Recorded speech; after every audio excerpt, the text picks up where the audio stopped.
محمد بن اسماعیل بن ابراہیم بن مغیرہ بن بردزبہ بن بززبہ الجوفی المفاری رحمہ اللہ ونفعنا بعلومہ آمین۔ پہلے یہ ایک اصطلاحی بات سمجھیں، وہ یہ کہ ایک قرأت ہوتی ہے شیخ کے اوپر، قرأت علی الشیخ، اور دوسرا ہے قراءت الشیخ، کہ اگر استاد مکرم عبارت پڑھے تو یہ ہو جاتا ہے قراءت الشیخ، اور ایک یہ کہ تلمیذ عبارت پڑھے تو یہ ہوتا ہے قراءت علی الشیخ۔ اور اس پر انہوں نے آگے ایک دلیل پیش کیا کہ امام مالک رحمہ اللہ فرماتے ہیں کہ قراءت علی الشیخ جو ہے یہ بھی ایک تحمل کا قسم ہے، اور اس کے ساتھ بھی اسناد متصل ہو جاتی ہے اور اپنے شیخ سے نسبت قائم ہو جاتی ہے۔ استدلال بہی طور ہے کہ دیکھیں، ایک دستاویز ہوتا ہے اور ایک اقرار نامہ ہوتا ہے، اور اس میں ایک قوم ہوتی ہے، جماعت سامنے بیٹھی ہے، اور پھر قاضی یا قاضی کا نائب وہ اقرار نامہ پڑھ کے سناتا ہے، اور بائیں طرف سے اس طرف سے دو گواہ بیٹھے ہوئے ہیں، اور انہوں نے یہ ساری ماجرا سنی۔ قاضی نے پڑھ کے سنایا، اور ایک قوم ہے جو اس قوم میں مدعی بھی موجود ہے، قوم ہے جس میں مدعی بھی موجود ہے، اور پھر وہ جو ہے مدعی کو جس بات کی دعویٰ ہے اور جو اقرار نامہ ہے، تو اسی کو قاضی خود پڑھے یا قاضی کا نائب پڑھے، اور یہ ساری بات جو ہے نا،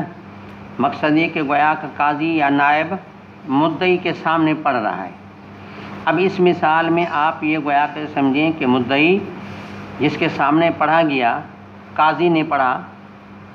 یا اس کے نائب نے پڑھا، اور قوم میں مدعی بھی موجود ہے۔ مدعی نے سنا کہ قاضی صاحب نے میرے اقرار نامے کا اپنے الفاظ میں اظہار کیا ہے۔ اب گواہ اس طرف دو بیٹھے ہیں، ان کے لیے جائز ہے کہ وہ یوں کہیں کہ فلاں مدعی نے ہمیں اپنے اقرار پر گواہ بنایا، حالانکہ اس میں پڑھنے والا مدعی نہیں،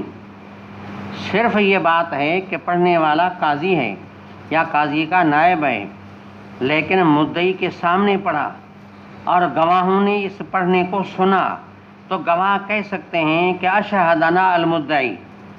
کہ مدعی نے اپنی دعویٰ پر ہمیں گواہ بنایا۔ اب اس مثال کو امام مالک فٹ کرتے ہیں کہ ایک طالب علم ہے، عبارت پڑھتا ہے، وہ قاضی یا نائب کی طرح سمجھو، قوم میں جو مدعی موجود ہے اس کو استاد کی طرح سمجھو، دو گواہ جو ہیں یہ دوسرے کلاس فیلو ان کی طرح سمجھو، انہوں نے نہ پڑھا نہ یہ دعوے دار ہیں، بہرحال قاضی نے یا قاضی کے نائب نے پڑھا، یہاں ہماری مثال میں طالب نے پڑھا، استاد نے نام کہا، اب جنہوں نے عبارت نہیں پڑھی ان کی بھی نسبت استاد سے قائم ہو گئی، اور وہ بھی تلمیذ بن گئے، اور وہ کل یہ کہہ سکتے ہیں کہ حدثنا فلان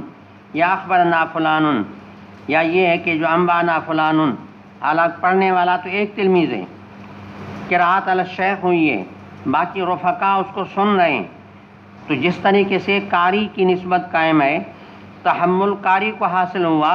اس طرح تمام رفقا کو تحمل حاصل ہوا، اور سارے شاگرد بن گئے، سب کی نسبت قائم ہو گئی، سب کا اتصال قائم ہو گیا، لہذا سارے کہہ سکتے ہیں کہ حدثنا الشیخ فلانی۔ آیا سمجھ میں؟ تو امام مالک رحمہ اللہ نے یہ ایک قسم کا استدلال پیش کیا کہ جس طرح مدعی یا قاضی میں کوئی ایک پڑھتا ہے اور دو گواہ سن رہے ہوتے ہیں، شہادت تو بڑی بات ہے نا، شہادت تو ایسی چیز ہے کہ کل اگر یہ گواہی دیں تو گواہی دینا حلال ہو جائے، اور ان کی گواہی کی بنیاد پر مدعی کو بات ماننی پڑے۔ شہادت میں تو الزام ہے، ایک آدمی ایسی بات کرے گا کہ مدعی کو ماننی پڑے گی، قاضی اس کا بھی اعتبار کرے گا، تو اسی طرح آپ سمجھ لیں کہ جس طریقے سے اشہاد کی نسبت مدعی کی جانب کرنا درست ہے، اس طرح ایک شاگرد پڑھے گا، دیگر رفقا ان کی بھی نسبت اپنے اسی استاد کی طرف کرنا درست ہے جو خاموش بیٹھ کر کے عبارت کو سن رہا ہے۔ وَتَجَّ مَالِكٌ بِالسَّكِّ، سک اصل کہتے ہیں چک کو، چک ایک پارسی لفظ ہے، عربی میں لایا گیا تو بن گیا سک۔ اب سک جو ہے وہ اقرار نامہ ہی سمجھیں یا دعویٰ نامہ سمجھیں۔ امام مالک نے اسی دعویٰ نامے سے استدلال کیا یقرأ علی القوم، کہ اس کو پڑھا جائے قوم کے اوپر۔ تو میں نے پہلے عرض کیا کہ پڑھنے والا کون ہے؟ قاضی، یا قاضی کا کوئی نائب ہے۔ ایک قوم جیسے آپ بیٹھے ہیں، قوم کو پڑھ کے سناتا ہے، اس قوم میں مدعی یہ بیٹھا ہے کہ مدعی بھی قوم میں موجود ہے، دو گواہ ادھر بیٹھے ہیں، پڑھنے والا قاضی یا نائب، لا تعین کوئی ایک ہے، قوم میں مدعی موجود ہے،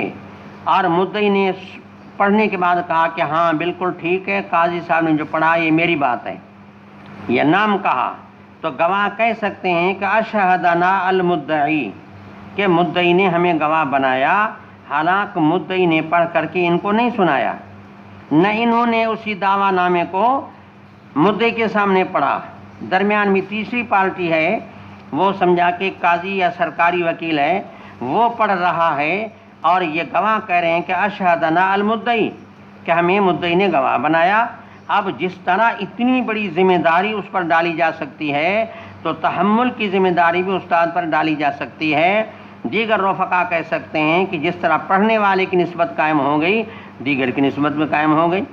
علی القوم، قوم پر پڑھا جائے، یقرأ، توجہ کریں، یقرأ فعل مجہول ہے، معنی پڑھا جائے، کون پڑھے؟ کوئی بھی پڑھے، یعنی قاضی پڑھے یا قاضی کا نائب پڑھے، بہرحال قرات ہو۔ قرات کس پر ہو؟ علی القوم، قوم کے اوپر ہو۔ قوم وہی جو میں نے آپ کو پہلے بتایا کہ قوم میں مدعی بھی ہے، قوم میں مدعی بھی ہے۔ فَيَقُولُونَ، اس طرف بائیں طرف یہ دو گواہ بیٹھے ہیں، یہ کہیں گے اشہدنا فلان،